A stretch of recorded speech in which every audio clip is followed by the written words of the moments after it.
One of the first ways to see change is you'll see a reflection of a difference in the faces of the people who are there, in the organization itself as a start. But we realize you have to dig deeper than that. You have to really look at the change in culture in the organization. You have to see a change in leadership. You have to make sure that you're not asking for things that will allow organizations to check a box and say, we've done that, so we're done.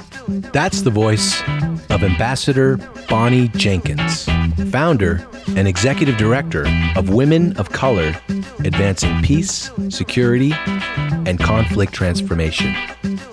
She's today's guest on Press the Button, a Ploughshares Fund podcast dedicated to nuclear policy and national security. And now, here are your co-hosts, Joe Cirincione and Michelle Dover. Welcome back to Press the Button, and thank you for joining us for our 62nd episode. It comes at a tumultuous time in our nation's history. As we're recording this, I just finished watching the emotional press conference given by the family of Rayshard Brooks, the man that was shot 3 times in the back in an Atlanta parking lot for the crime of falling asleep in his car. These kinds of incidents, and there are too many of them, and the popular response there has been against this systematic racism we still experience in America, has caused us all to think about what we're doing and how we're doing it and who we're doing it with. And that is the subject we're going to go into a little more deeply in this episode of Press the Button.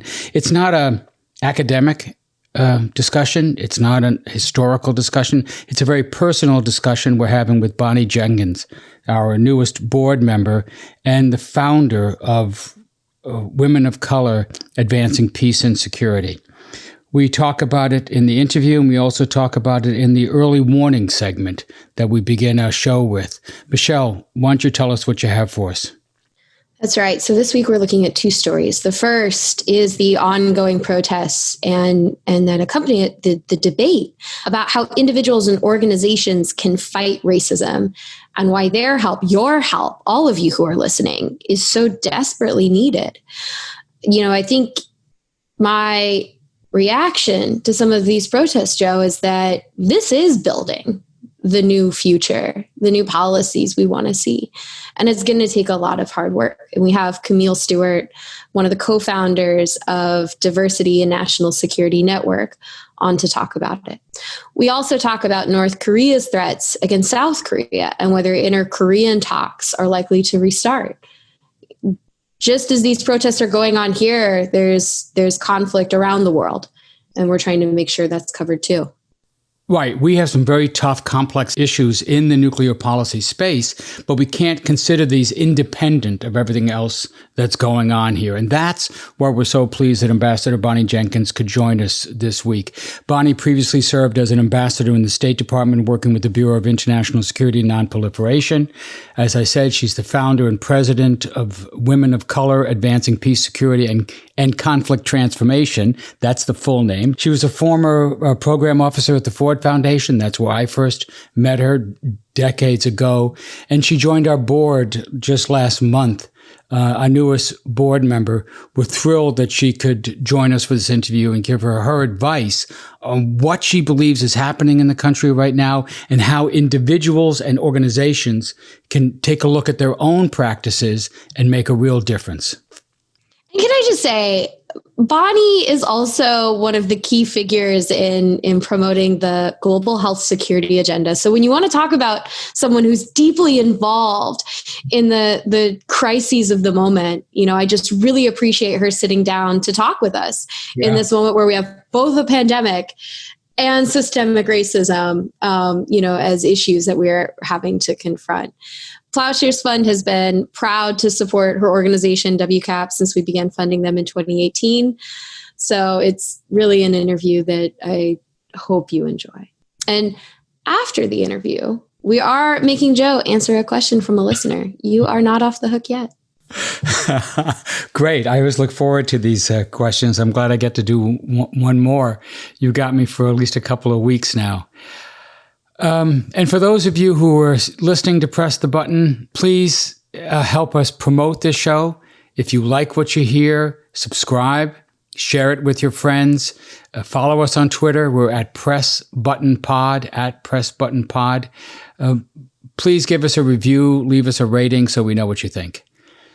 And if you have a few minutes, you really have to go to our website, ploughshares.org, P-L-O-U-G-H, ploughshares.org, and take a look at the video excerpts of this amazing event we had just a week ago, our virtual chain reaction gala. We had over 1,000 listeners from all over the world joining us at this. We were joined by Speaker Nancy Pelosi, former Secretary of Defense William J. Perry, members of the Bulletin, the Atomic Scientists Advisory Board, including Governor Jerry Brown and Rachel Bronson and others.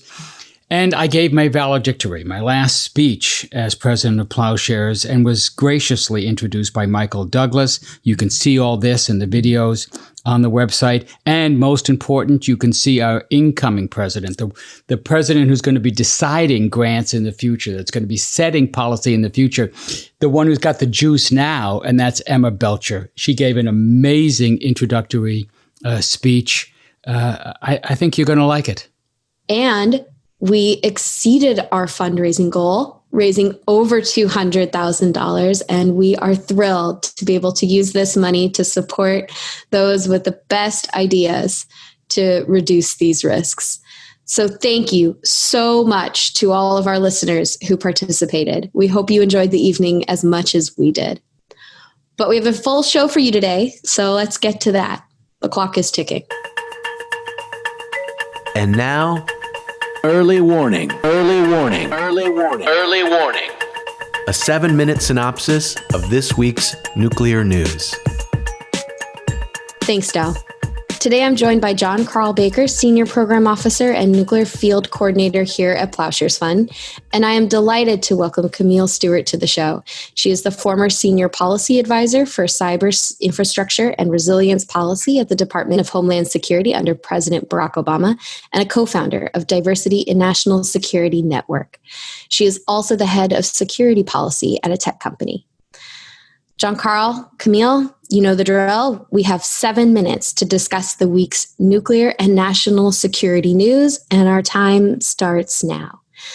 Camille, as the protests against police brutality and racism continue, and the killings of unarmed Black citizens continue, most recently this weekend in Atlanta with the killing of Rayshard Brooks, we've seen many organizations put out statements and letters of solidarity with the fight against these acts, and a growing conversation about how to create deep change from the national level to the individual one. So I have 2 questions for you. What does systemic change look like in the national security field and in its policies? And what should national security organizations be focused on as they plan to carry out the commitments they've made to fighting racism? So first, thank you for having me. This is such an important topic. There are a number of ways that we should be looking at how systemic racism, bigotry, and discrimination of any kind are woven into not only our infrastructure, but into our policies.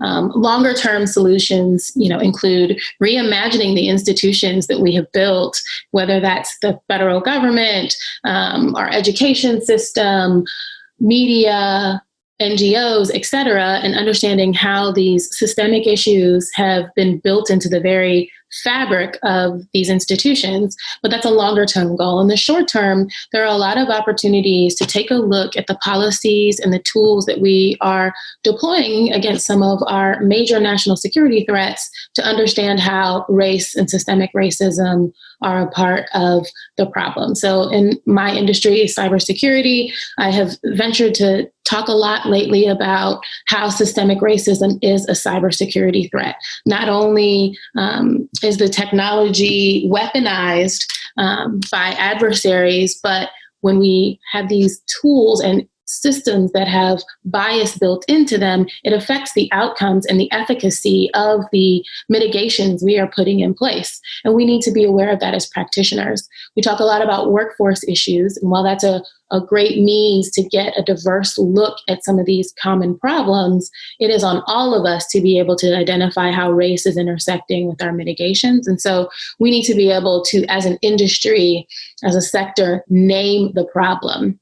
You need to be unafraid to, boldly admonish racism and systemic racism, but put a name on anti-Black racism and racism of any kind as we are doing our work.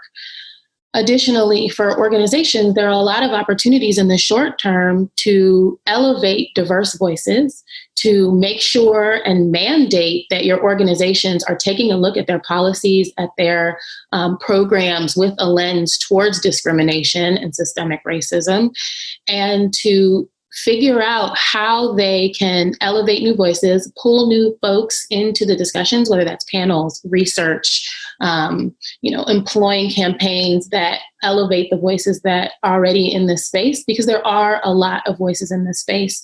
Diversity and National Security Network has done a lot of work to elevate Black and Brown voices through our Next Gen NatSec lists. And that's a place to start. Organizations can take a look there, see new voices, and figure out how to engage them. But there are so many more. Pipeline is definitely a problem, but another problem is the fact that we've already got folks looking at these issues who have no platform. So this Friday, we are celebrating Juneteenth by swapping accounts with prominent national security practitioners and pairing them with a Black practitioner under the hashtag Black Voices and Black NatSec. And they will be talking about a Black practitioner all day, their work, what kinds of things they have been doing in this space, so that people can get to know these folks. I think it'll be a beautiful celebration of Juneteenth and a great opportunity for folks to meet some new voices. And where can listeners go to follow what is going to be just really great conversation? So on Twitter, that's the platform this is happening. We are at NatSecDiver, but you can always go to our website, diversityandnationalsecuritynetwork.com, to follow the list, to follow any other programs we have going on, and to just stay engaged. Thanks, Camille. Jean-Carl, last week, North Korea threatened to destroy an inter-Korean liaison office located in North Korea and to take unspecified military steps against South Korea. Now, South Korea's President Moon Jae-in has since urged North Korea to refrain from raising tension and to return to dialogue. Is there any prospect or reason for the two Koreas to reopen talks? Well, there's not a lot of prospects, unfortunately. The Moon Jae-in administration in the South wants the North to reopen them, and they'd be happy if that happened. But the North doesn't seem to have much of an interest. And as you mentioned, they're indeed ramping up their rhetoric and public criticisms of the South and threatening to undo whatever progress did exist and came about as a result of the reconciliation efforts in 2018. So the prospects aren't good. And we should probably be asking ourselves, why is this happening? There's been a lot of people examining this in the papers and asking, is this a North-South dispute? Is it a U.S.-North Korea dispute? Is it all three of the parties together? And I think it's really the latter. If you remember, back in 2018, the Moon Jae-in administration had this concept of two-track diplomacy. There was the nuclear track, which the U.S. and North Korea had to take on. And then there was the inter-Korean track, which the North and the South were to take on. And the idea was that these were going to proceed in sync and hopefully feed back into one another positively in what the administration called a virtuous circle. But as we're seeing now, the problem is that the nuclear track basically collapsed after the failure at Hanoi. And since then, inter-Korean relations have been quietly decaying too. So inter-Korean relations are sort of dependent on there being progress on the nuclear issue, and there hasn't really been any. And with that, our time is up. Jean-Carl, Camille, thank you so much for joining.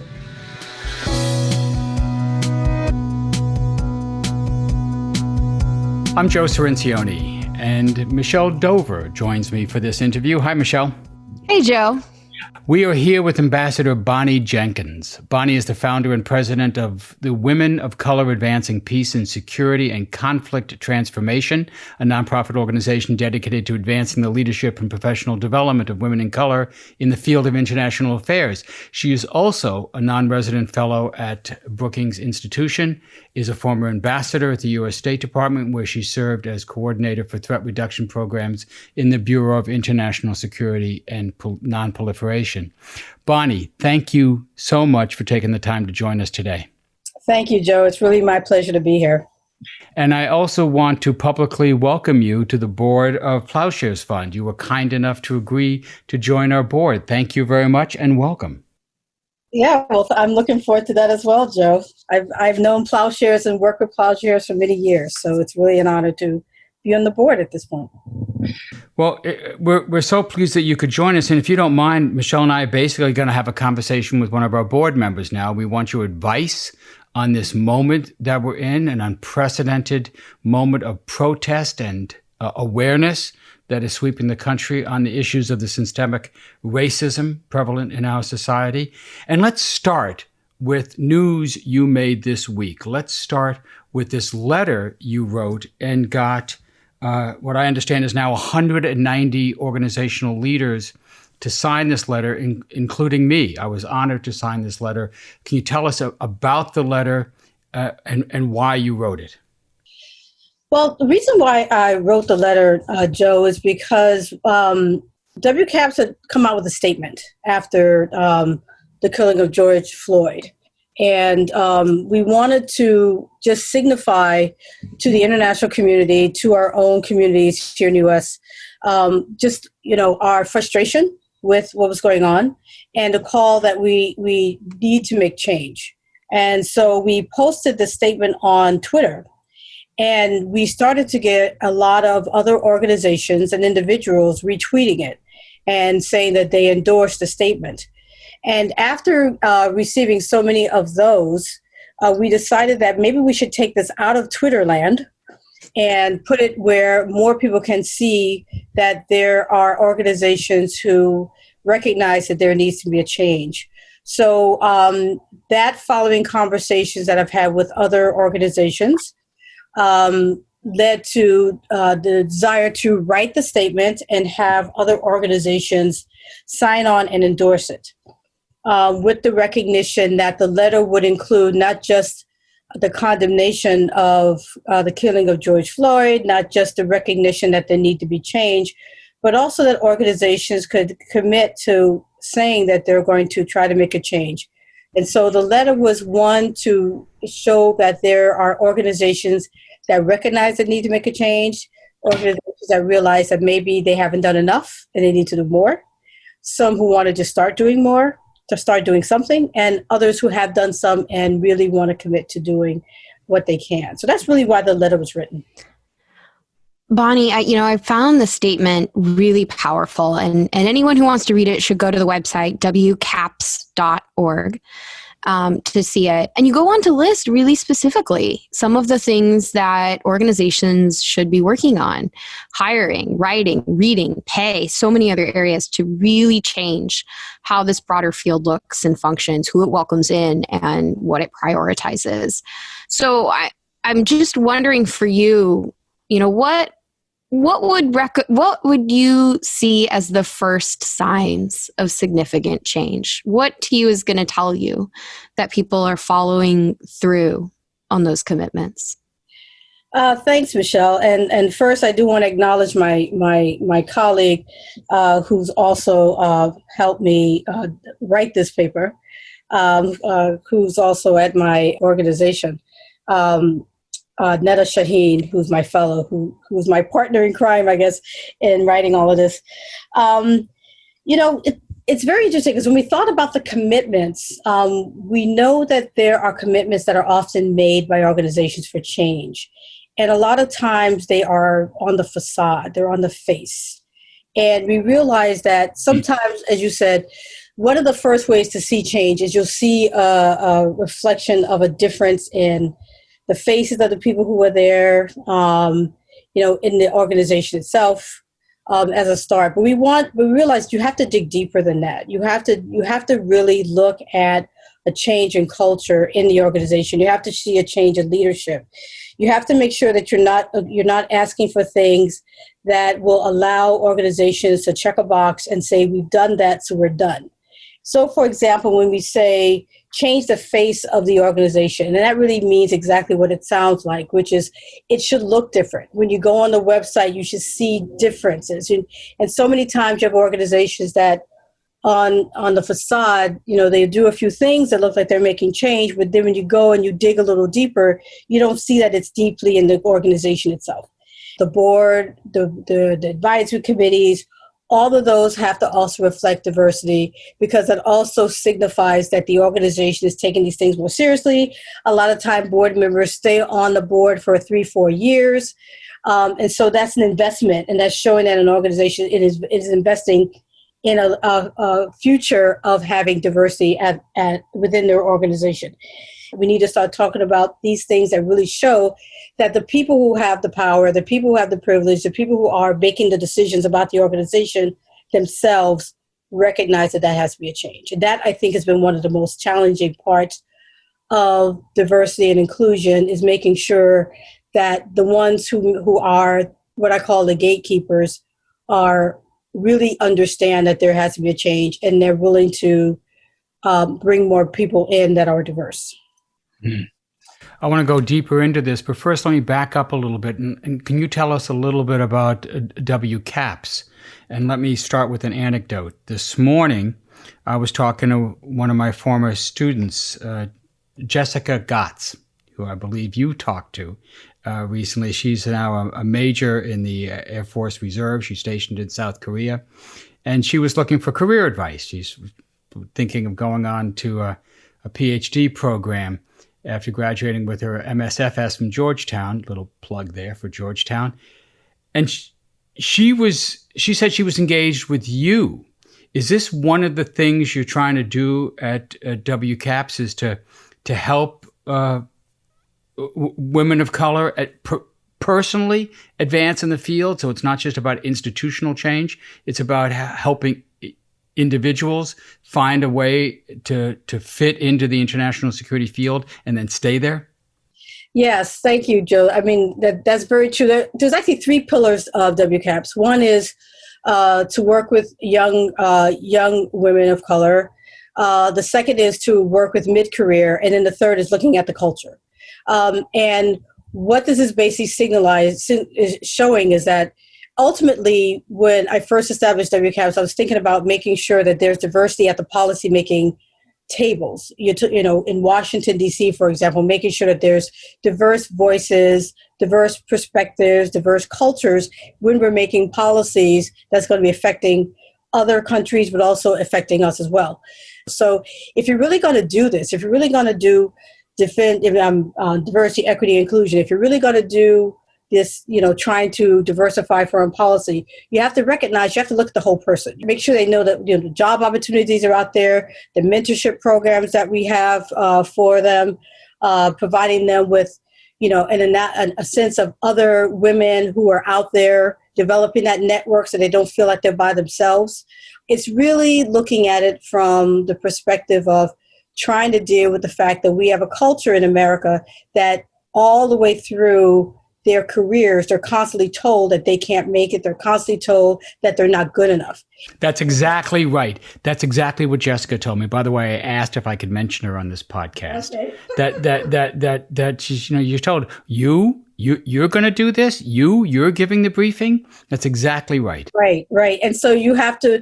There's always these points, and they go throughout your career. And so at each one of those points, you can lose people because they feel like, well, I can't do it. Or I've heard so many stories of people of color, particularly women of color, who would told me I didn't do this because somebody said I couldn't do it, and it totally changed their trajectory of life. And so you have to keep encouraging all through the process, and that's pretty much what we're looking at. I do have a bigger question about the moment that we're in right now. Some friends and I were talking about how, right now you open your phone, you turn on TV, you see police brutality, racism, white supremacy on violent display. And it really makes the question about reducing the risk from nuclear weapons feel small and remote by comparison. And I wanted to get your thoughts on this. You've spent your career so far on nuclear weapons, global health, arms control law, through your experiences as an ambassador, foundation program officer, naval reserves. And by creating WCAPS, you put this stake in the ground about the importance of international peace and security issues and who is there doing them. And it struck me as a recommitment to solving these broader problems. So I wanted to know how you have navigated this moment, and what drives you to keep working on these issues despite the really real and immediate challenges to so many friends and families within our community. Yeah, thanks for that question. One of the things that I've often informed people about is there's always been this question, why are there more people of color in, let's say, in the nuclear field or some of these other hard security issues? And, I'm from the Bronx. And so I grew up in the Bronx, and I personally had no real interest in international affairs issues. I knew I wanted to work for the government. That's all I knew for sure, is I wanted to work for the federal government. I wanted to come to Washington, D.C. and work and live in Virginia. That's what I knew.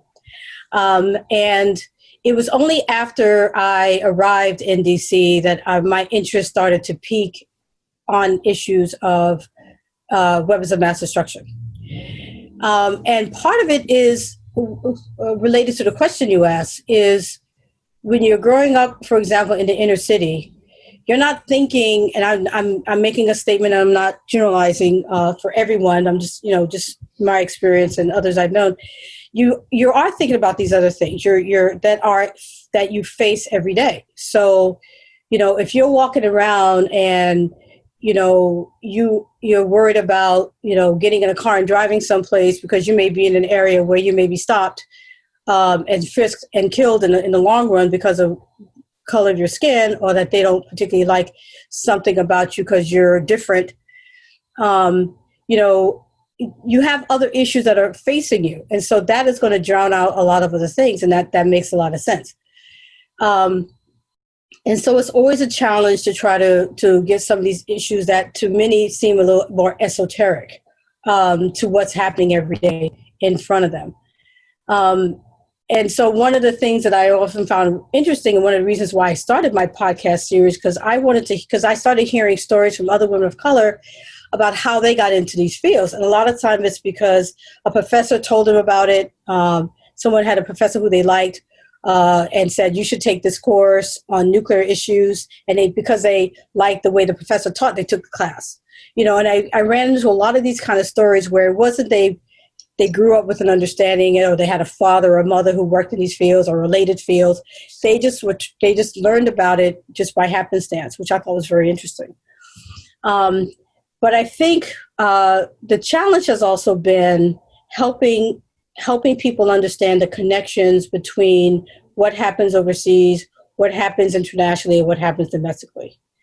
And I think part of it is because we have always seen things as very much one or the other. And we have taught that to a lot of young people, regardless of their background.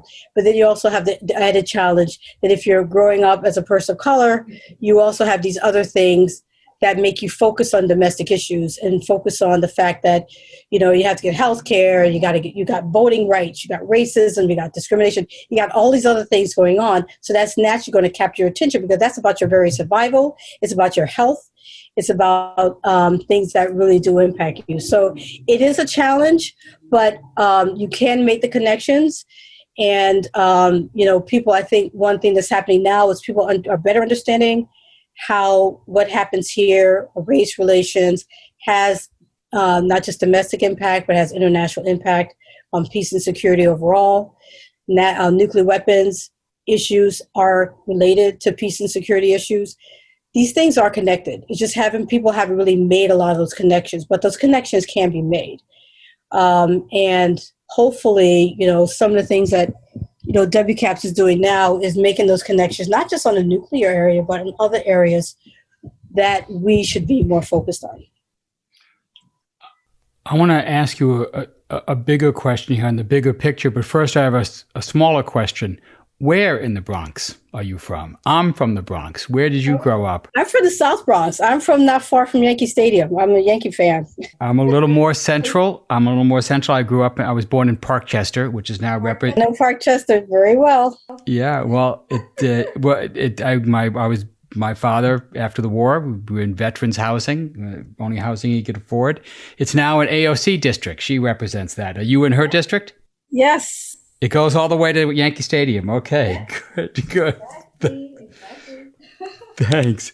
Okay, so here's my bigger question, and it gets to what you were just talking about appreciating this moment that we're in. In Ploughshares, we're trying to make a societal change. We're trying to change people's attitude towards nuclear weapons, and so we study attitudinal change and how rapidly public opinion can change on marriage equity, on smoking, on the Vietnam War, on civil rights. And you could see how the U.S. opinion just flips on this, but I have never seen it flip this quickly. It has never happened in a matter of weeks. And you see the polling data on how people are viewing police brutality, the militarization of the police, the funding of the police, the issues of racism. And let me just give you one small example. Something I thought would be impossible happened the day before we're recording this, Wednesday, in the Senate Armed Services Committee. They voted in closed markup, so no cameras, to adopt an amendment from Elizabeth Warren to require the Pentagon to rename bases that are currently named in honor of Confederate generals. And that motion passed 25-2. 25-2 in one of the most conservative committees in Congress. And it's a direct rebuke to President Trump, who on that same day tweeted that he would not even consider renaming these bases, even though the Army leadership is in favor of it. This is such a flip, such a transformation. It's one example of the kind of change that's happening. Do you feel that? Do you feel that this moment is unique, that this is different from other recent experiences around the issue of racism and American public opinion? I do. And, there's going to be a lot of books written about this time. And I do feel it's different. I think there's a lot of reasons for it, but I do feel it's different. And that's one of the reasons why we really pushed out this letter and tried to get the signatures, because in the back of our minds, and I think in the back of everyone's mind, there's always a concern about what will happen in the future. How long will this last? And this is an opportunity to figure out how to make enough change and then keep the momentum going. I mean, there's been a lot of frustration, I think, particularly for young people in America. I think there's just a lot of things that are galvanizing. I think the George Floyd killing was so horrendous, and seeing it the way people saw it, combined with everything else, has woken people up to, what Black Lives Matter has been saying for so long, and I think people have not listened to. So yes, it is a change, and I think the important thing is sustaining it and gaining as much as we can while we're in this moment. So when you see things like what's happened with the bases, that's an example of things that need to change while we're in this moment. And it's also an example of how democracy can actually work. Seeing the protests all around the U.S., every state has had a protest. You have over 18 countries that have had a protest. I mean, this is a movement, and it's finally we're seeing some democracy after the last few years. To see this size movement, and it shows you what you have to do to make change. It shows you how much has to happen before the kind of things that should have happened so long ago will happen. Takes a lot. Do you have any advice for those organizations that are just starting this journey, and for them this was really a wake-up call? Several organizations have reached out to me, and I've been very pleased with, one, that they've reached out, that they've signed the letter, they've reached out, they're thinking about what they can do. There's all kind of ideas, about ways to bring in more Black people, more people of color into their institutions. How can we change our boards? How can we develop a mentorship program? How can we reach out to lower income people? And asking real questions that I think is also, as Joe said, a moment, and I'm very happy to see all of it. I would just say that, take this opportunity to really think about what is going on in the organization. Ask yourselves, ask your staff, what are their feelings, talk to them, develop processes for people to feel comfortable to speak out if they don't feel comfortable. There are the concrete things you can do, like the boards and everything like that. But another big part of it is the people feeling like they're included, people feeling like they're a part of it. I've heard so many people say that they're people of color and Black people saying they're afraid to talk in their organizations. Some who they didn't feel like their organizations acknowledge what happened, and they were at a moment where they really needed to feel that people heard, or people feel something, or that people recognize that they may not be doing so well that day, because of what's been going on. And I think that leaves an impression. Right now is a moment where people need to stand up and say something, because people will notice it and people will remember if they don't. And so when you have organizations that don't react, people remember it and people will leave when they get a chance. So, it's both, as I said, both the concrete things, but also, do you need to do a survey in your offices to see how they're feeling? Do you need to develop a diversity group in your organization? To be looking at these issues on a regular basis, make it sustainable, make it real, make it something that's going to last beyond this moment, and have it be regular. And I say, in a letter it says it has to be done on a day-to-day basis. That's because this is an issue that's not going to be easy to resolve. We're talking about a culture of racism and discrimination that's been here since slavery. So it's been. It's a culture that is that's been built on slavery and racism. So you're not going to get rid of it all overnight, despite all of the wonderful things that are going on. It has to be done on a regular basis. But how does gender relate to race at this moment in these efforts? As we seek to diversify as organizations, as Ploughshares does, should we continue the Women's Initiative? Should we transform it into a DEI? Diversity, equity, inclusion effort? What's your advice to us? Well, first of all, I want to commend you for what you've done on the gender issues and what you've funded. You've been a leader on this, and that's very important to continue that. And and it's reflected. As you said, it's being reflected within Ploughshares. I would say that, speaking from a woman of color perspective, I think there's been a general discontent about how, and this is not Ploughshares per se, but this is more in general, about the gender focus not being recognizing enough women of color, particularly Black women. And the fact that very often organizations will say, oh, we have gender, we're done.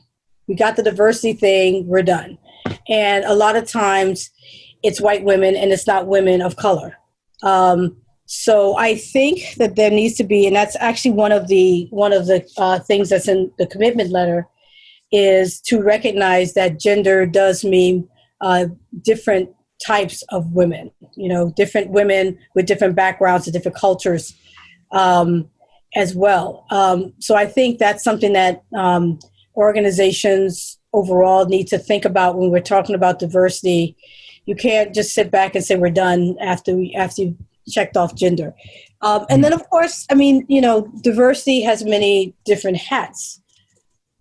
So I would certainly think about how to take what you've done, which has been successful, and make sure where you can to see where else you can have impact. Thank you so much for taking some time this week to talk to us. Things are just wild right now. It's really just been wonderful to work with you these past few years, and I'm really looking forward to these next few. Thank you, Michelle. It's been a pleasure working with you and working with Ploughshares, and I look forward to being on the board and continuing these discussions. Thank you so much, Bonnie. It's just absolutely wonderful. Thank you for taking the time. Thank you, Joe. It's really been my pleasure to do this. And it's also been a pleasure working with you for so many years. I know I knew you before you went to Ploughshares. Hopefully we remain in contact anyway. So take care. Thanks for everything. Thank you, Bonnie.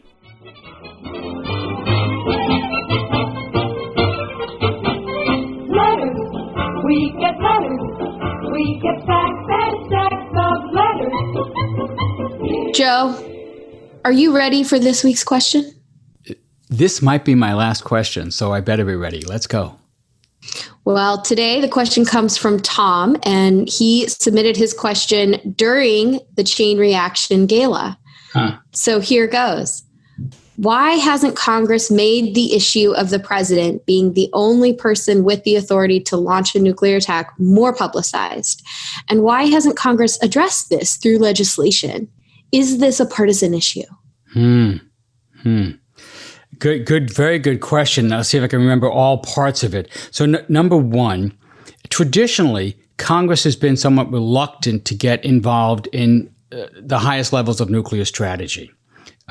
They will mark up a president's requests on programs, on money for these programs, but they tend to shy away from this, thinking that this is sort of the executive function. But they get involved during moments of crisis where they think the executive is acting irresponsibly. For example, when I came into Congress on the staff of the House Armed Services Committee in the 1980s, that was a period when Congress was very involved because they thought that Leonid Brezhnev, the head of the Soviet Union, and Ronald Reagan, the head of the United States, were heading towards thermonuclear war. So they got very involved in this. And you see that involvement increasing now because they're concerned about an unstable president. And the instability of our current president has exposed the insanity of the underlying command and control system. Why on earth would you give one person the sole authority to start a nuclear war whenever they wanted for whatever reason they would want it? The good news is that members of Congress now are getting involved. So you have people like the chairman of the House Armed Services Committee, Adam Smith from Washington State, introducing legislation to declare that it's the policy of the United States to never use nuclear weapons first. You have Senator Elizabeth Warren introducing companion legislation in the Senate. You have Senator Ed Markey and Congressman Ted Lieu introducing legislation that says that Congress has to be part of this process, that Congress has to vote on whether to use a nuclear weapon first. Others are getting involved in this, but it is extremely hard for the Congress, for the legislative branch, to sort of wrest this control back from the president. I got to be honest with you. I think these legislative efforts are significant, but they're never going to pass over the veto of a president. So you need a president that's in sync with this, that also wants to do this. If Joe Biden is elected president, I am hopeful that he will come in with a new policy that he can implement. They call nuclear weapons the president's weapons.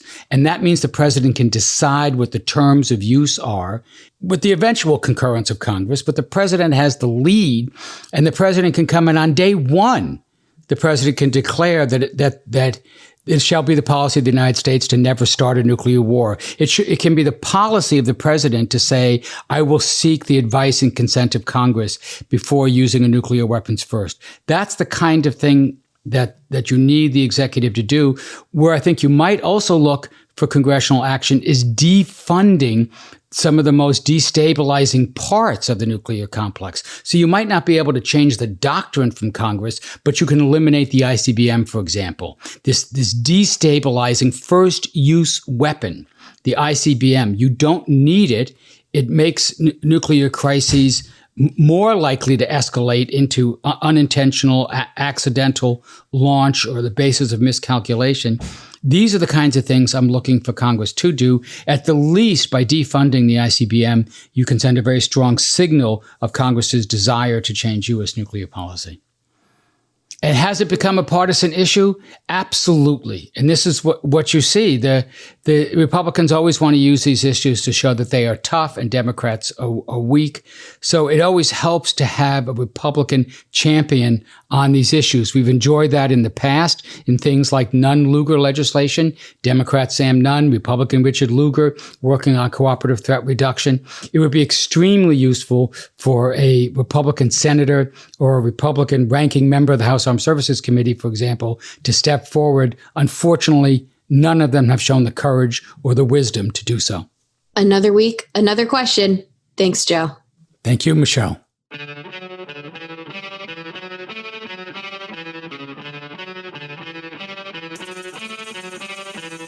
Thanks for listening to Press the Button. This podcast is produced by Delphine Vigil, Zach Brown, Derek Zender, Alex Spire, and Will Lowry. Sound design by Derek Zender. Audio engineering by Derek Zender and Will Lowry. Research by Alex Spire. Our theme song is by Lyrics Born and the Poets of Rhythm, sampled with kind permission. Additional music by San Francisco-based bands 17 Evergreen and the Society of Rockets. To continue the dialogue and support our work, visit ploughshares.org.